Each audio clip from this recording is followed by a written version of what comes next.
ਵਾਹਿਗੁਰੂ ਜੀ ਕਾ ਖਾਲਸਾ ਵਾਹਿਗੁਰੂ ਜੀ ਕੀ ਫਤਿਹ। ਮੈਂ ਤੁਹਾਡੀ ਹੋਸਟ ਨੀਲਮ ਕੌਰ ਤੇ ਮੈਂ ਟੀਵੀ 84 ਦੇ ਸਾਰੇ ਦਰਸ਼ਕਾਂ ਦਾ ਦਿਲੀ ਸਵਾਗਤ ਕਰਦੀ ਹਾਂ ਪ੍ਰੋਗਰਾਮ ਸੱਚੋ ਸੱਚ ਵਿੱਚ। ਰੋਜ਼ਾਨਾ ਦੀ ਤਰ੍ਹਾਂ ਤੁਹਾਡੇ ਤੇ ਸਾਡੇ ਹਰਮਨ ਪਿਆਰੇ ਡਾਕਟਰ ਅਮਨਜੀਤ ਸਿੰਘ ਮੇਰੇ ਨਾਲ ਬੈਠੇ ਹੋਏ ਨੇ। ਆਓ ਨਾਲ ਮਿਲ ਕੇ ਪ੍ਰੋਗਰਾਮ ਸ਼ੁਰੂ ਕਰਦੇ ਹਾਂ। ਜੀ ਡਾਕਟਰ ਸਾਹਿਬ, welcome to our show. Thank you very much. ਜੀ ਡਾਕਟਰ ਸਾਹਿਬ, ਅੱਜ 15 ਜਨਵਰੀ 2015 2 ਮਾਘ ਨਾਨਕਸ਼ਾਹੀ ਸੰਮਤ 546 ਦਾ ਦਿਨ ਹੈ। ਜਿਵੇਂ ਕਿ ਡਾਕਟਰ ਸਾਹਿਬ ਤੁਸੀਂ ਹਮੇਸ਼ਾ ਹੀ ਸਾਡੇ ਦਰਸ਼ਕਾਂ ਨਾਲ ਕੋਈ ਨਾ ਕੋਈ ਅਹਿਮ ਮੁੱਦਾ ਸਾਡੇ ਦਰਸ਼ਕਾਂ ਨਾਲ ਸਾਂਝਾ ਕਰਦੇ ਹੋ, ਤੇ ਅੱਜ ਵੀ ਦੱਸੋ ਸਾਡੇ ਦਰਸ਼ਕਾਂ ਨੂੰ ਕੋਈ ਅਹਿਮ ਮੁੱਦਾ।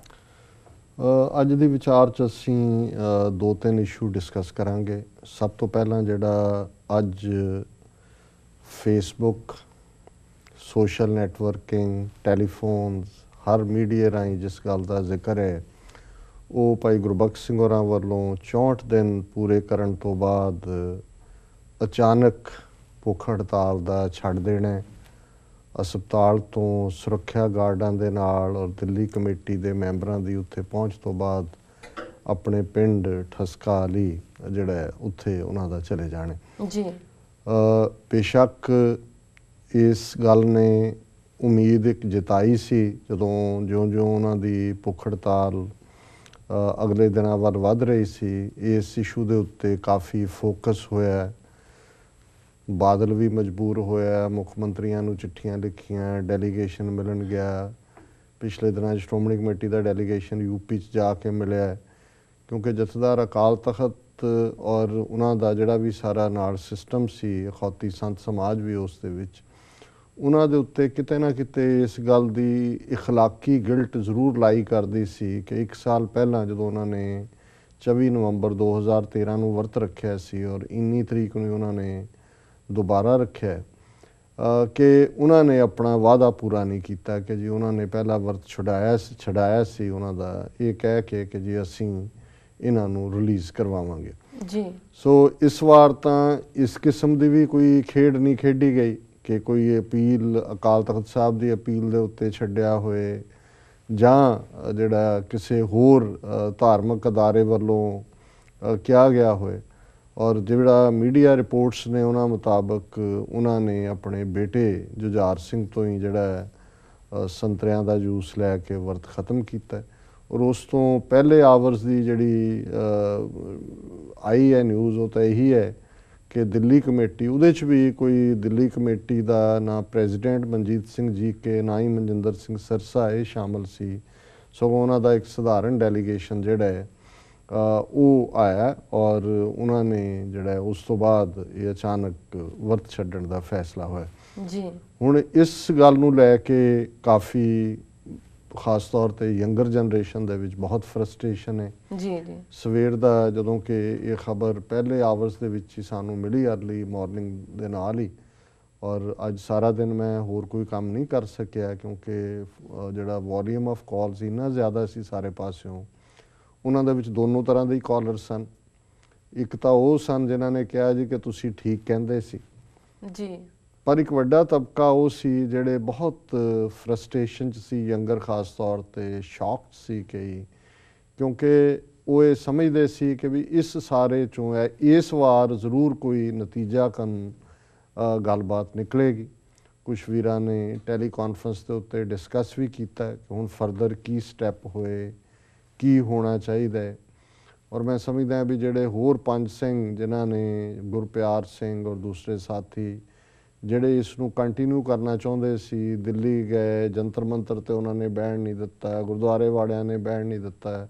ਹੁਣ ਪਤਾ ਨਹੀਂ ਉਹਨਾਂ ਦਾ ਕੀ ਸੀ ਜਾਂ ਕਿੱਥੇ ਸੀ, ਉਹਨਾਂ ਦੇ ਵੀ ਕੁਛ ਇਸ ਕਿਸਮ ਦੇ ਅੱਡ-ਅੱਡ ਬਿਆਨ ਆ ਰਹੇ ਨੇ।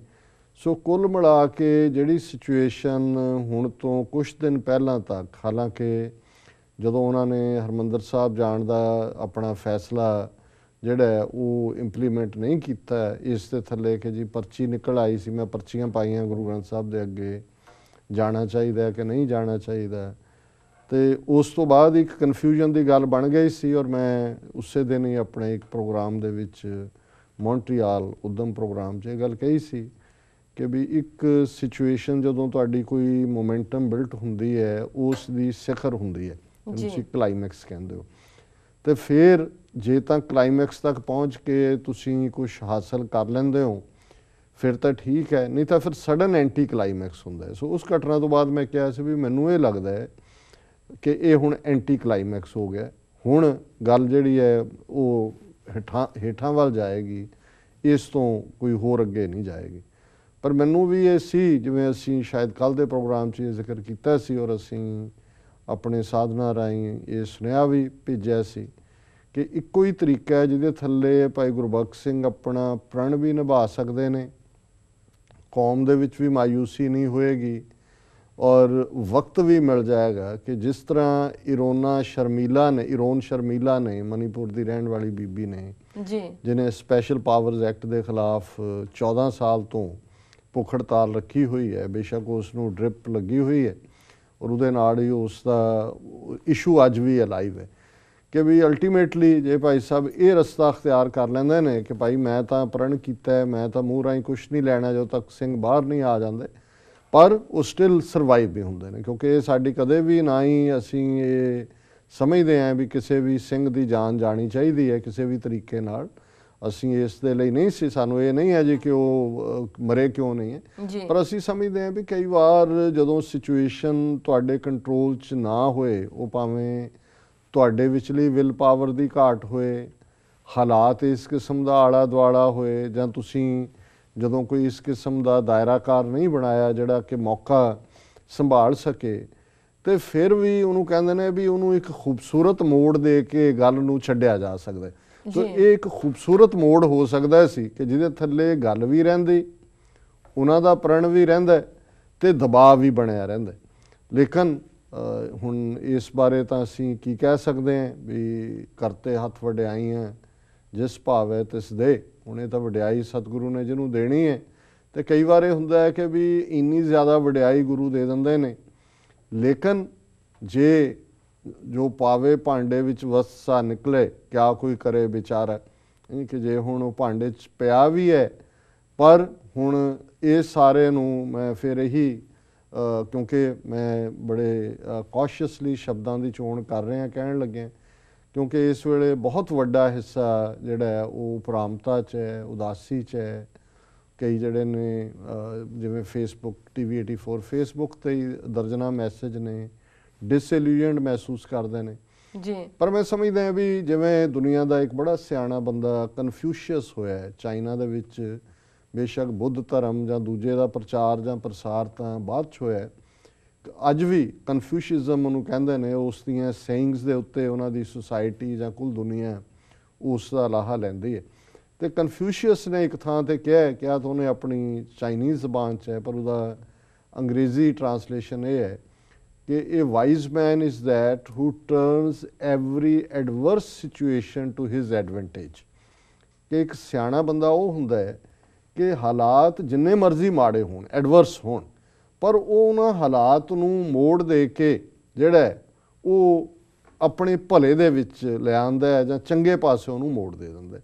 ਸੋ ਮੈਂ ਸਮਝਦਾ ਹਾਂ ਵੀ ਬਜਾਏ ਅਸੀਂ ਇਲਜ਼ਾਮਬਾਜ਼ੀ ਦਾ ਸਹਾਰਾ ਲਈਏ ਜਾਂ ਕਰਸ ਕਰੀਏ ਗੁਰਬਖਸ਼ ਸਿੰਘ ਹੋਰਾਂ ਨੂੰ ਜਾਂ ਕਿਸੇ ਹੋਰ ਨੂੰ, ਅਸੀਂ ਪਹਿਲਾਂ ਤਾਂ ਇਹ ਦੇਖੀਏ ਕਿ ਵੀ ਇਸ ਸਾਰੇ 'ਚੋਂ ਇਹਦੇ ਬਾਵਜੂਦ ਕਿ ਜਿਸ ਕਿਸਮ ਦੀ ਇੱਕ ਮੋਮੈਂਟਮ ਬਣੀ ਸੀ, ਕੌਮ ਨੇ ਤਾਂ ਅਗੇਨ ਸੋਲੀਡੈਰਿਟੀ ਦਿਖਾਈ ਔਰ ਇਹ ਜਿਹੜਾ 3 ਸਾਲਾਂ ਦੇ ਵਿੱਚ ਤੀਸਰਾ ਮੌਕਾ ਹੈ ਕਿ ਜਿਹਦੇ 'ਚ ਕੌਮ ਖਲੋਤੀ ਹੈ, ਲੇਕਿਨ ਜਿਨ੍ਹਾਂ ਦੇ ਪਿੱਛੇ ਖਲੋਤੀ ਜਾਂ ਜਿਸ ਮੁੱਦੇ 'ਤੇ ਖਲੋਤੀ ਉਹ ਉਹਨੂੰ ਕਿਸੇ ਪਾਸੇ ਜਿਹੜਾ ਹੈ ਉਹ ਠੀਕ ਚੈਨਲਾਈਜ਼ ਨਹੀਂ ਕਰ ਸਕੇ। 2012 'ਚ ਭਾਈ ਬਲਵੰਤ ਸਿੰਘ ਰਾਜੋਆਣਾ ਦੇ ਮੁੱਦੇ 'ਤੇ ਜਦੋਂ ਉਹਨਾਂ ਦੇ ਬਲੈਕ ਵਾਰੰਟ ਜਾਰੀ ਹੋਏ, 2 ਵਾਰ ਜਾਰੀ ਹੋਏ, ਲੇਕਿਨ ਇੰਨਾ ਕੁ ਦਬਾਅ ਇੰਟਰਨੈਸ਼ਨਲੀ ਬਣਿਆ ਇਸ ਮੁੱਦੇ 'ਤੇ, ਸਾਰਾ ਪੰਜਾਬ ਕੇਸਰੀ ਰੰਗ 'ਚ ਰੰਗਿਆ ਗਿਆ, ਦੁਨੀਆ ਭਰ 'ਚ ਸਿੱਖ ਐਮਬੈਸੀਆਂ ਕੌਂਸੂਲੇਟਸ ਦੇ ਬਾਹਰ ਆਏ, ਨਤੀਜੇ ਦੇ ਤੌਰ 'ਤੇ ਸਰਕਾਰ ਨੂੰ ਸਟੈਪ ਬੈਕ ਕਰਨਾ ਪਿਆ। ਇਸੇ ਤਰ੍ਹਾਂ ਅਸੀਂ 2013 ਦੇ ਵਿੱਚ ਵੀ ਦੇਖਦੇ ਕਿ ਵੀ ਜਦੋਂ ਭਾਈ ਗੁਰਬਖਸ਼ ਸਿੰਘ ਹੋਰਾਂ ਨੇ ਜਿਹੜੀ ਹੈ ਬੰਦੀ ਸਿੰਘਾਂ ਦੀ ਰਿਹਾਈ ਲਈ ਰੱਖੀ ਭੁੱਖ ਹੜਤਾਲ, ਤੇ ਸ਼ੁਰੂ 'ਚ ਤਾਂ ਅਣਗੌਲਿਆਂ ਕੀਤਾ ਬਹੁਤਿਆਂ ਨੇ, ਪਰ ਹੌਲੀ ਹੌਲੀ ਇੱਕ ਮੋਮੈਂਟਮ ਬਣੀ, ਦੁਨੀਆ ਭਰ ਦੇ ਵਿੱਚ ਇੱਕ ਗੱਲ ਉੱਭਰੀ। ਬਾਦਲ ਕਿਆਂ ਨੂੰ ਵੀ ਵਕਤ ਪਿਆ ਕਿਉਂਕਿ ਉਹਨਾਂ ਨੇ ਰੱਖੀ ਵੀ ਪੰਜਾਬ 'ਚ ਸੀ, ਅੰਬ ਸਾਹਿਬ ਮੋਹਾਲੀ, ਔਰ ਉਹਨਾਂ ਨੇ ਫਿਰ ਇਹ ਅਖੌਤੀ ਸੰਤ ਸਮਾਜ ਔਰ ਖ਼ਾਸ ਤੌਰ 'ਤੇ ਜਥੇਦਾਰ ਅਕਾਲ ਤਖ਼ਤ ਸਾਹਿਬ ਨੂੰ ਵਰਤ ਕੇ ਉਹ ਜਿਹੜਾ ਇੱਕ ਦਾਇਰਾਕਾਰ ਸੀ, ਉਦੋਂ ਇਹਨਾਂ ਦੇ ਕੋਲ ਇੱਕ ਨੈਟਵਰਕਿੰਗ ਵੀ ਸੀ, ਜਿਹੜੇ ਬੈਠੇ ਸੀ ਅੱਡ ਅੱਡ ਜਥੇਬੰਦੀਆਂ ਦੇ ਇੱਕ ਮੈਚੁਰ ਬੰਦੇ ਜਿਹੜੇ ਦੇਖ ਰਹੇ ਸੀ ਵੀ ਇਹਨੂੰ ਕਿਵੇਂ ਕਰਨਾ। ਔਰ ਪਹਿਲੀ ਵਾਰ ਸੀ ਕਿ ਕਲਾਕਾਰ ਵੀ ਪੰਜਾਬ ਦੇ ਉੱਭਰੇ, ਦੂਸਰੇ ਲੋਕ ਵੀ ਆਏ ਜੀ, ਪਿੰਡਾਂ 'ਚੋਂ ਵੀ ਹਮਦਰਦੀ ਜਤਾਉਣ ਲਈ ਜਥੇ ਆਉਣੇ ਸ਼ੁਰੂ ਹੋ ਗਏ ਸੀ। ਲੇਕਿਨ ਉਹ ਵੀ ਅਖੀਰ ਕਿਉਂਕਿ ਜਿਨ੍ਹਾਂ 'ਤੇ ਇਤਬਾਰ ਕੀਤਾ ਉਹ ਤਾਂ ਪਹਿਲਾਂ ਹੀ ਕਿਸੇ ਹੋਰ ਲਈ ਕੰਮ ਕਰਦੇ ਨੇ ਜਿਨ੍ਹਾਂ ਦਾ ਮਕਸਦ ਉਸ ਮੋਮੈਂਟਮ ਨੂੰ ਖ਼ਤਮ ਕਰਨਾ ਸੀ। ਅਤੇ ਇਸ ਵਾਰ ਬਹੁਤਿਆਂ ਨੂੰ ਇਹ ਆਸ ਸੀ ਕਿ ਵੀ ਐਤਕੀ ਪਿਛਲੀ ਜਿਹੜਾ ਲੈਪਸ ਹੋਇਆ ਉਸ ਦਾ ਅਹਿਸਾਸ ਕਰਦੇ ਹਾਂ। ਇਸ ਵਾਰ ਭਾਈ ਸਾਹਿਬ ਜਿਹੜੇ ਨੇ ਉਹ ਦ੍ਰਿੜਤਾ ਦੇ ਨਾਲ ਆਏ ਨੇ ਔਰ ਇਸ ਵਾਰ ਇਸ ਕਿਸਮ ਦੇ ਕਿਸੇ ਟਰੈਪ 'ਚ ਨਹੀਂ ਆਉਣਗੇ। ਹਾਲਾਂਕਿ ਸ਼ੁਰੂਆਤੀ ਦੌਰ 'ਚ ਕੁਝ ਚੀਜ਼ਾਂ ਸਾਹਮਣੇ ਆਈਆਂ ਲੱਛਣ, ਔਰ ਜਿਨ੍ਹਾਂ ਦਾ ਜਦੋਂ ਅਸੀਂ ਜ਼ਿਕਰ ਕੀਤਾ ਤੇ ਕੁਝ ਸਰਕਾਰੀ ਬ੍ਰਾਂਡ ਬੰਦੇ ਵੀ ਔਰ ਕੁਝ ਜੈਨੂਅਨ ਵੀ ਉਹਨਾਂ ਨੂੰ ਲੱਗਾ ਕਿ ਜੀ ਡਾਕਟਰ ਸਾਹਿਬ, ਉਹਨਾਂ ਨੇ ਲਿਖਿਆ ਵੀ ਕਿਹਾ ਵੀ ਕਿ ਜੀ ਤੁਸੀਂ ਇਸ ਤਰ੍ਹਾਂ ਦਾ ਕਿਉਂ ਕਰ ਲਿੱਤੀ ਗੱਲ, ਤੁਹਾਡਾ ਵਿਰੋਧ ਹੋ ਰਿਹਾ ਹੈ, ਬਹੁਤ ਕਹਿ ਰਹੇ ਨੇ। ਮੈਂ ਕਿਹਾ ਜੀ ਨਹੀਂ, ਇਹ ਗੱਲ ਨਹੀਂ ਹੁੰਦੀ। ਕਈ ਵਾਰ ਸੱਚ ਸੁਣਾਏ ਸੀ ਸੱਚ ਕੀ ਬੇਲਾ। ਅਸੀਂ ਨਾ ਤਾਂ ਮੁੱਦੇ ਤੋਂ ਕੋਈ ਦੂਰ ਹੈ, ਨਾ ਹੀ ਅਸੀਂ ਕੋਈ ਭਾਈ ਗੁਰਬਖਸ਼ ਸਿੰਘ ਹੋਰਾਂ ਦੇ ਨਾਲ ਕੋਈ ਸਾਡੀ ਇਲਵਿਲ ਹੈ। ਅਸੀਂ ਉਹਨਾਂ ਦੇ ਵੀ ਖੈਰ ਖੁਆਹ, ਔਰ ਜਿਹੜਾ ਉਹਨਾਂ ਨੇ ਇਸ਼ੂ ਚੁੱਕਿਆ ਹੈ ਜੀ, ਉਹ ਬੰਦੀ ਸਿੰਘਾਂ ਦੀ ਰਿਹਾਈ ਦਾ, ਉਹ ਅਹਿਮੀਅਤ ਵਾਲਾ ਇਸ਼ੂ ਹੈ। ਲੇਕਿਨ ਫਿਰ ਵੀ ਇੱਕ ਕੌਮ ਦੇ ਪਹਿਰੇਦਾਰ ਹੋਣ ਦੇ ਨਾਤੇ ਜਿਹੜੀ ਸੇਵਾ ਜਿੰਨੀ ਕੁ ਗੁਰੂ ਨੇ ਸਾਨੂੰ ਦਿੱਤੀ ਹੈ, ਅਸੀਂ ਇਹ ਆਪਣਾ ਫਰਜ਼ ਸਮਝਦੇ ਹਾਂ ਕਿ ਵੀ ਜਿੱਥੇ ਵੀ ਸਾਨੂੰ ਲੱਗੇ ਕਿ ਵੀ ਕੋਈ ਕਦਮ ਖੱਬੇ ਸੱਜੇ ਜਾ ਰਿਹਾ ਹੈ ਜਾਂ ਕੋਈ ਵੀ ਸਿਆਸੀ ਧਿਰ ਇਸ 'ਚੋਂ ਕੋਈ ਲਾਹਾ ਲੈ ਸਕਦੀ ਹੈ, ਉਸ ਬਾਰੇ ਅਲਰਟ ਕਰਨਾ ਸਾਡਾ ਫਰਜ਼ ਹੈ। ਔਰ ਮੰਦੇ ਭਾਗਾਂ ਨੂੰ ਮੈਂ ਕੋਈ ਇਹਦੇ 'ਚ ਪ੍ਰਾਈਡ ਨਹੀਂ ਲੈ ਰਿਹਾ, ਕਿਉਂਕਿ ਬਹੁਤ ਵਾਰੀ ਇਹ ਹੁੰਦਾ ਕਿ ਬਹੁਤ ਵਾਰੀ ਕਹਿਣਗੇ ਜੀ ਆਈ ਟੋਲਡ ਯੂ ਸੋ, ਮੈਂ ਤੁਹਾਨੂੰ ਕਿਹਾ ਸੀ ਨਾ ਜਿਵੇਂ ਹੋਏਗਾ। ਰਾਦਰ ਮੈਂ ਆਪਣੇ ਆਪ ਨੂੰ ਇਹ ਕਹਿੰਦਾ ਸੀ ਵੀ ਸਤਿਗੁਰੂ ਕਰੇ ਕਿ ਮੈਂ ਗਲਤ ਸਾਬਤ ਹੋਵਾਂ, ਕਿ ਵੀ ਬੰਦੀ ਸਿੰਘਾਂ ਦੀ ਰਿਹਾਈ ਹੋ ਜਾਏ। ਕੌਮ ਦੇ ਵਿੱਚ ਇੱਕ ਮੋਮੈਂਟਮ ਜਿਹੜੀ ਬਿਲਟ ਹੋਈ ਹੈ, ਇਹਨੂੰ ਭਵਿੱਖ ਦੇ ਵਿੱਚ ਅਸੀਂ ਕੌਮੀ ਆਜ਼ਾਦੀ ਖਾਲਿਸਤਾਨ ਦੇ ਹੱਕ ਲਈ ਵਰਤ ਸਕੀਏ। ਸੋ ਇਸ ਸਾਰੇ 'ਚੋਂ ਮੈਂ ਸਮਝਦਾ ਕਿ ਅਗੇਨ ਇੱਕ ਵੱਡੀ ਮਾਯੂਸੀ ਦਾ ਦੌਰ ਹੈ, ਪਰ ਮੈਂ ਸਮਝਦਾ ਵੀ ਇਸ ਦੇ ਬਾਵਜੂਦ ਅਸੀਂ ਇਸ ਦੇ ਹਾਂ ਪੱਖੀ ਪ੍ਰਭਾਵ ਦੇਖੀਏ ਕਿ ਕੌਮ ਨੇ ਇੱਕ ਵਾਰੀ ਫਿਰ ਸਾਬਤ ਕੀਤਾ ਹੈ ਇਸ ਆਲਮੋਸਟ 2-3 ਸਾਲ ਦੇ ਅਰਸੇ ਦੇ ਵਿੱਚ ਹੀ ਕਿ ਜੇ ਕੋਈ ਵੀ ਠੀਕ ਮੁੱਦੇ ਦੇ ਉੱਤੇ ਠੀਕ ਸੁਰ 'ਤੇ ਹੱਥ ਰੱਖਦਾ ਤੇ ਇਹ ਸਾਜ਼ ਗੁੰਜਾਰਾ ਪਾਉਂਦਾ। ਔਰ ਇਹ ਗੱਲ ਮੈਂ ਅਕਸਰ ਸਰਦਾਰ ਕਪੂਰ ਸਿੰਘ ਹੋਰਾਂ ਦੇ ਸ਼ਬਦ ਦੁਹਰਾਉਂਦਾ ਹੁੰਦਾ ਕਿ ਉਹ ਕਹਿੰਦੇ ਨੇ ਕਿ ਵੀ ਜਿਹੜਾ ਹਰ ਸਾਜ਼ ਨੂੰ ਵਜਾਉਣ ਤੋਂ ਪਹਿਲਾਂ ਉਹਨੂੰ ਸੁਰ ਕੀਤਾ ਜਾਂਦਾ, ਉਹਦੀ ਟਿਊਨਿੰਗ ਕੀਤੀ ਜਾਂਦੀ ਹੈ। ਪਰ ਖਾਲਸਾ ਇੱਕ ਐਸਾ ਸਾਜ਼ ਹੈ ਜਿਹਦੀ ਟਿਊਨਿੰਗ 10ਵੇਂ ਪਾਤਸ਼ਾਹ ਨੇ ਕੀਤੀ ਹੋਈ ਹੈ। ਜਿਹਨੇ ਵੀ ਠੀਕ ਸੁਰ 'ਤੇ ਹੱਥ ਰੱਖਿਆ, ਇਸ ਸਾਜ਼ ਨੇ ਗੁੰਜਾਰਾਂ ਪਾ ਦਿੱਤੀਆਂ। ਉਹ ਭਾਵੇਂ ਬਾਬਾ ਬੰਦਾ ਸਿੰਘ ਬਹਾਦਰ ਹੋਣ, ਸੰਤ ਜਰਨੈਲ ਸਿੰਘ ਖਾਲਸਾ ਪਿੰਡਾਂ ਵਾਲੇ ਹੋਣ। ਔਰ ਮੈਂ ਸਮਝਦਾ ਵੀ ਅੱਜ ਵੀ ਇਹਨਾਂ ਦੋਨਾਂ ਤਿੰਨਾਂ ਮੁੱਦਿਆਂ ਦੇ ਉੱਤੇ ਹੀ ਜਿਵੇਂ ਕੌਮ ਨੇ ਦੁਨੀਆ ਭਰ ਦੇ ਵਿੱਚ ਸੋਲੀਡੈਰਿਟੀ ਦਾ, ਇਕਮੁੱਠਤਾ ਦਾ ਪ੍ਰਗਟਾਵਾ ਕੀਤਾ। ਸੜਕਾਂ 'ਤੇ ਨਿਕਲੇ, ਐਮਬੈਸੀਆਂ ਕੌਂਸਲੇਟਾਂ ਦੇ ਬਾਹਰ ਭੁੱਖ ਹੜਤਾਲਾਂ ਨੇ, ਓਟਵਾ 'ਚ, ਇੰਗਲੈਂਡ, ਯੂਰਪ, ਥਾਂ ਜਿੱਥੇ ਤੁਸੀਂ ਇਮੈਜਿਨ ਵੀ ਨਹੀਂ ਕਰ ਸਕਦੇ। ਉਹਨਾਂ ਛੋਟੇ ਛੋਟੇ ਮੁਲਕਾਂ ਦੇ ਵਿੱਚ ਵੀ ਜਿਹੜਾ ਸਿੱਖਾਂ ਨੇ ਪ੍ਰੋਟੈਸਟ ਕੀਤੇ ਨੇ। ਸੋ ਇਹ ਇੱਕ ਵਾਰ ਫਿਰ ਸਾਡੇ ਵਰਗੇ ਉਹ ਲੋਕ ਜਿਹੜੇ ਆਪ ਭਗੌੜੇ ਨੇ ਤੇ ਕਹਿੰਦੇ ਨੇ ਜੀ ਨਾ ਕਿਹਨੂੰ ਸੁਣਾਈਏ ਜੀ, ਕੌਮ ਤਾਂ ਤਿਆਰ ਹੀ ਨਹੀਂ ਹੈ। ਮੈਂ ਸਮਝਦਾ ਵੀ ਇੱਕ ਤਾਂ ਇਹ ਉਹਨਾਂ ਦੇ ਲਈ ਸਬਕ ਹੈ ਕਿ ਅਸੀਂ ਭਗੌੜੇ ਹੋ ਸਕਦੇ। ਕੌਮ ਨੂੰ ਜਦੋਂ ਵੀ ਤੁਸੀਂ ਇਮਾਨਦਾਰੀ ਨਾਲ ਕੋਈ ਵੀ ਚੀਜ਼ ਦਿਓਗੇ, ਗੱਲ ਜਿਹੜੀ ਹੈ ਉਹ ਕੌਮ ਖਲੋਏਗੀ। ਦੂਸਰਾ ਮੈਂ ਹਾਂ ਪੱਖੀ ਇਹ ਦੇਖਦਾ ਕਿ ਵੀ ਕੁਛ ਜਿਹੜੇ ਨਜ਼ਰਬੰਦੀਆਂ ਦੀ ਰਿਹਾਈ ਦੀ ਭਾਵੇਂ ਪਿਛਲੇ ਸਾਲ ਵੀ ਗੱਲ ਹੋਈ, ਨਵੀਂ ਜਨਰੇਸ਼ਨ ਨੂੰ ਜਿਹੜੇ ਜੰਮੇ ਹੀ ਪਿਛਲੇ 30 ਸਾਲ ਦੇ ਵਿੱਚ ਨੇ, ਉਹਨਾਂ ਨੂੰ ਇਸ ਬਾਰੇ ਨਹੀਂ ਸੀ ਪਤਾ। ਸੋ ਇਹ ਵੀ ਗੱਲ ਸਾਹਮਣੇ ਆਈ। ਹੁਣ ਮੈਨੂੰ ਵੀ ਨਹੀਂ ਸੀ ਪਤਾ ਵੀ ਕਰਨਾਟਕਾ ਦੀ ਜੇਲ੍ਹ 'ਚ ਭਾਈ ਗੁਰਮੀਤ ਸਿੰਘ ਨੇ 22-24 ਸਾਲ ਤੋਂ ਨੇ ਜਾਂ ਦੂਸਰੀਆਂ ਥਾਵਾਂ 'ਤੇ। ਸੋ ਮੈਂ ਸਮਝਦਾ ਵੀ ਜਿਹਨੂੰ ਤੁਸੀਂ ਅਵੇਅਰਨੈਸ ਕਹਿੰਦੇ ਹੋ, ਇੱਕ ਇਸ ਸਾਰੇ ਮੁੱਦੇ ਦੇ ਉੱਤੇ ਅਵੇਅਰਨੈਸ ਹੋਈ, ਇਹ ਇੱਕ ਦਾ ਪੋਜ਼ਿਟਿਵ ਪੱਖ ਹੈ। ਤੀਸਰਾ ਪੱਖ ਇੰਡੀਅਨ ਸਿਸਟਮ, ਔਰ ਇਹ ਸ਼ਾਇਦ ਪਹਿਲਿਆਂ ਨਾਲੋਂ ਵੀ ਜਿਹੜਾ ਸੈਕੰਡ ਥਰਡ ਨਾਲੋਂ ਵੀ ਇੰਪੋਰਟੈਂਟ ਹੈ। ਜਦੋਂ ਅਸੀਂ ਖਾਲਿਸਤਾਨ ਦੀ ਗੱਲ ਕਰਦੇ ਹਾਂ ਕਿ ਭਾਈ ਸਿੱਖਾਂ ਦਾ ਕੋਈ ਮਸਲਾ ਉੱਥੇ ਖਾਲਿਸਤਾਨ ਤੋਂ ਬਿਨਾਂ ਹੱਲ ਨਹੀਂ ਹੋਣਾ, ਇਸ ਕਿਸਮ ਦੇ ਲੋਕ ਜਿਨ੍ਹਾਂ ਨੂੰ ਲੱਗਦਾ ਹੈ ਵੀ ਜਦੋਂ ਤੱਕ ਅਸੀਂ ਜਾ ਕੇ ਮੈਮੋਰੈਂਡਮ ਨਾ ਫੜਾ ਦਈਏ, ਕੋਈ ਜਾ ਕੇ ਉਹਨਾਂ ਤੋਂ ਮੰਗਾਂ ਨਾ ਮੰਗੀਏ, ਸਾਨੂੰ ਮਿਲਣਾ ਨਹੀਂ ਹੈ ਕੁਛ, ਕਿ ਜੀ ਅਸੀਂ ਦੂਸਰੇ ਤਰੀਕੇ ਕਿਉਂ ਨਹੀਂ ਅਪਣਾਏ, ਕਾਨੂੰਨੀ ਪ੍ਰਕਿਰਿਆ ਕਿਉਂ ਨਹੀਂ ਅਪਣਾਉਂਦੇ, ਫਲਾਣਾ ਡੈਮੋਕ੍ਰੈਟਿਕ ਸਿਸਟਮ ਕਿਉਂ ਨਹੀਂ ਅਪਣਾਉਂਦੇ। ਜੀ ਸੋ ਮੈਂ ਸਮਝਦਾ ਵੀ ਇਸ ਵਾਰ ਜਿੰਨੇ ਤਰਲੇ ਇਹਨਾਂ ਸਾਰਿਆਂ ਨੇ ਕੀਤੇ ਜਾਂ ਕਰਵਾਏ, ਔਰ ਇਸ ਹੱਦ ਤੱਕ ਕਿ ਸੰਤ ਸਮਾਜ ਵਾਲੇ ਜਥੇਦਾਰ ਕੇਸਗੜ੍ਹ ਸਾਹਿਬ ਨੂੰ, ਗਿਆਨੀ ਮੱਲ ਸਿੰਘ ਨੂੰ, ਔਰ ਦਰਬਾਰ ਸਾਹਿਬ ਦੇ ਹੈੱਡ ਗ੍ਰੰਥੀ ਗਿਆਨੀ ਜਗਤਾਰ ਸਿੰਘ ਨੂੰ ਵੀ ਨਾਲ ਲੈ ਗਏ, ਉਹਨੂੰ ਰਾਜਨਾਥ ਸਿੰਘ ਨੂੰ ਮਿਲਣ, ਗੰਜੇ ਨੂੰ। ਜੀ ਔਰ ਨਤੀਜਾ ਕੀ ਨਿਕਲਿਆ ਸਾਹਮਣੇ। ਸੋ ਮੈਂ ਸਮਝਦਾ ਹਾਂ ਵੀ ਇਹ ਵੀ ਇੱਕ ਮਿੱਥ ਟੁੱਟੀ ਹੈ, ਜਿਹੜੀ ਚੰਗੀ ਗੱਲ ਹੋਈ ਹੈ ਕਿ ਭਾਈ ਇਹ ਤੁਹਾਡਾ ਇਸ 'ਚੋਂ ਕੁਛ ਨਹੀਂ ਨਿਕਲਣਾ। ਔਰ ਇਹ ਜਿਹੜਾ ਅਪਰੋਚ ਹੈ ਇਹਨੂੰ ਤਾਂ ਸੰਤ ਜਰਨੈਲ ਸਿੰਘ ਖਾਲਸਾ ਪਿੰਡਾਂ ਵਾਲਿਆਂ ਨੇ ਵੀ ਟੋਟਲੀ ਨਕਾਰਿਆ ਸੀ, ਜਦੋਂ ਇਹ ਕਹਿੰਦੇ ਸੀ ਬੜੇ ਬੁਲੰਦ ਸੁਰ ਦੇ ਵਿੱਚ ਕਿ ਵੀ ਇਹ ਸਾਡੀਆਂ ਮੰਗਾਂ ਨਹੀਂ, ਹੱਕ ਨੇ।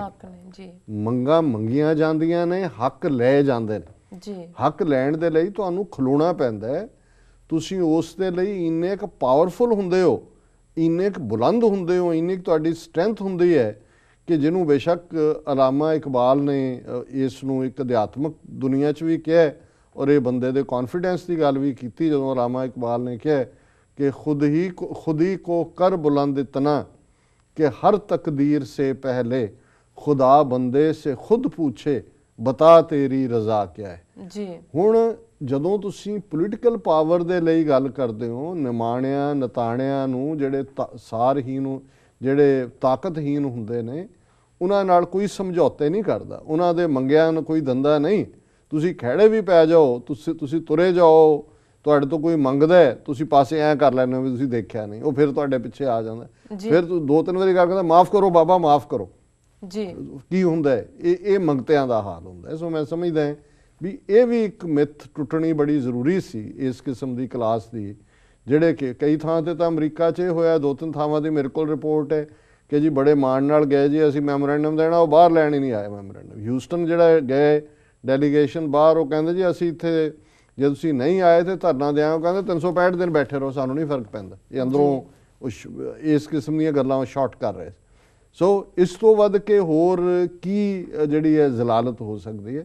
ਸੋ ਮੈਂ ਸਮਝਦਾ ਹਾਂ ਵੀ ਇਸ ਨੂੰ ਜਿਹੜਾ ਬੇਸ਼ੱਕ ਜਿਹੜੇ ਹਾਰਟ ਬ੍ਰੋਕਨ ਨੇ ਉਹਨਾਂ ਨੂੰ ਤਾਂ ਮੈਂ ਇਹੀ ਕਹਾਂਗਾ ਕਿ ਭਾਈ ਕਨਫਿਊਸ਼ੀਅਸ ਦੇ ਸ਼ਬਦਾਂ 'ਚ ਕਿ ਜਿਹੜਾ ਜੋ ਕੁਛ ਪੋਜ਼ਿਟਿਵ ਇਸ ਸਾਰੇ 'ਚ ਵਾਪਰਿਆ ਹੈ ਜੀ, ਇਹਨੂੰ ਅਸੀਂ ਦੇਖੀਏ ਔਰ ਨੈਗੇਟਿਵਿਟੀ ਜਾਂ ਇਹ ਨਾ ਹੋਏ। ਹਾਂ, ਇਹਦਾ ਇੱਕ ਫੀਅਰ ਜ਼ਰੂਰ ਹੈ, ਜਿਵੇਂ ਇੱਕ ਸੱਜਣ ਨੇ ਕਿਹਾ ਕਿ ਜੀ ਇਸ ਦਾ ਇਹ ਡਰਾਬੈਕ ਹੋਏਗਾ ਕਿ ਕੱਲ੍ਹ ਨੂੰ ਕੋਈ ਜੈਨੂਅਨ ਬੰਦਾ ਵੀ ਜੈਨੂਅਨ ਕਾਜ਼ ਦੇ ਲਈ ਜਿਹੜਾ ਇਸ ਕਿਸਮ ਦੀ ਕੋਈ ਗੱਲ ਕਰੇਗਾ, ਕੌਮ ਉਹਦੇ 'ਤੇ ਇਤਬਾਰ ਨਹੀਂ ਕਰੇਗੀ। ਮੈਂ ਕਿਹਾ ਵੀ ਇਹ ਫੀਅਰ ਤਾਂ ਹਮੇਸ਼ਾ ਹੀ ਬਣਿਆ ਰਹਿੰਦਾ, ਔਰ ਸ਼ਾਇਦ ਇਹੀ ਕਾਰਨ ਸੀ ਕਿ ਜਦੋਂ ਦਰਸ਼ਨ ਸਿੰਘ ਫੇਰੂਮਾਨ ਨੇ ਆਪਣੇ 82-83 ਸਾਲ ਦੀ ਉਮਰ 'ਚ 74 ਦਿਨ ਵਰਤ ਰੱਖ ਕੇ ਉਹਨਾਂ ਨੇ ਸ਼ਹੀਦੀ ਪਾਈ ਸੀ ਜੀ, ਤੇ ਉਹਨਾਂ ਨੂੰ ਜਿਹੜੇ ਵੀ ਮਨਾਉਣ ਆਏ ਜਾਂ ਉਹਨਾਂ ਨੂੰ ਕਹਿੰਦੇ ਸੀ ਕਿ ਜੀ ਇਹਦਾ ਕਮਿਸ਼ਨ ਬਣ ਜਾਏਗਾ ਸਿੱਖ ਹੋਮਲੈਂਡ ਦੇ ਥੱਲੇ ਚੰਡੀਗੜ੍ਹ ਦਾ, ਉਹ ਕਹਿੰਦੇ ਜੀ ਇਹ ਠੀਕ ਹੈ, ਮੇਰੀਆਂ ਮੰਗਾਂ ਮੈਂ ਰੱਖੀਆਂ ਹੋਈਆਂ ਨੇ। ਪਰ ਅਸਲੀ ਗੱਲ ਇਹ ਹੈ ਵੀ ਮਾਸਟਰ ਤਾਰਾ ਸਿੰਘ ਸੰਤ ਫਤਿਹ ਸਿੰਘ ਹੋਰਾਂ ਨੇ ਬਾਰ-ਬਾਰ ਅਰਦਾਸਾਂ ਕਰਕੇ ਵਰਤ ਰੱਖ ਕੇ ਤੋੜੇ ਨੇ। ਲੋਕਾਂ ਦੇ ਵਿੱਚ ਇਸ ਗੱਲ ਦਾ ਹਾਸਾ ਪੈਂਦਾ ਹੈ ਕਿ ਜੀ ਇਹ ਸਿੱਖਾਂ ਦੀ ਅਰਦਾਸ ਦਾ ਕੋਈ ਮਤਲਬ ਨਹੀਂ ਹੈ, ਇਹ ਤਾਂ ਜਦੋਂ ਚਾਹਣ ਉਹਦੇ ਜੋ ਮਰਜ਼ੀ ਮਤਲਬ ਕੱਢ ਲੈਣ। ਮੈਂ ਤਾਂ ਇਸ ਅਰਦਾਸ ਦੇ ਲਈ ਗੁਰੂ ਤੋਂ ਇਹ ਮੈਂ ਮੰਗ ਮੰਗੀ ਹੈ ਕਿ ਮੈਨੂੰ ਸਿਰ ਨਿਭਾਉਣ ਦਾ ਬਲ ਬਖਸ਼ੋ।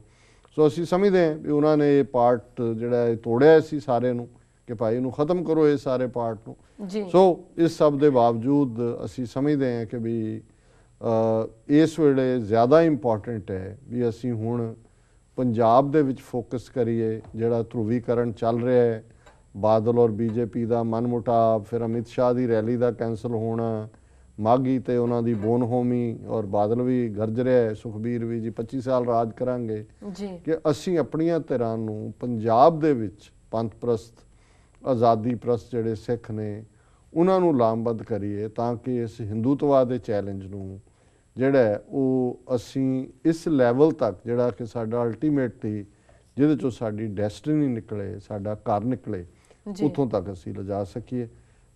ਮੇਰਾ ਖਿਆਲ ਹੈ ਵੀ ਵਕਤ ਹੋ ਗਿਆ, ਹੁਣ ਇੱਕੋ ਇਸ਼ੂ ਤੇ ਗੱਲ ਮੁਕਾ ਦਿੰਦੇ ਜੀ। ਡਾਕਟਰ ਸਾਹਿਬ ਤੁਹਾਡਾ ਬਹੁਤ ਬਹੁਤ ਧੰਨਵਾਦ। ਇਸ ਨਾਲ ਨੇ ਬ੍ਰੇਕ। ਵਿਊਅਰਸ ਦੋਸਤਾਂ ਨਾਲ ਇਸ ਤਰ੍ਹਾਂ ਬਣੇ ਰਹੋ, ਮਿਲਦੇ ਹਾਂ ਕਮਰਸ਼ੀਅਲ ਬ੍ਰੇਕ ਤੋਂ ਬਾਅਦ।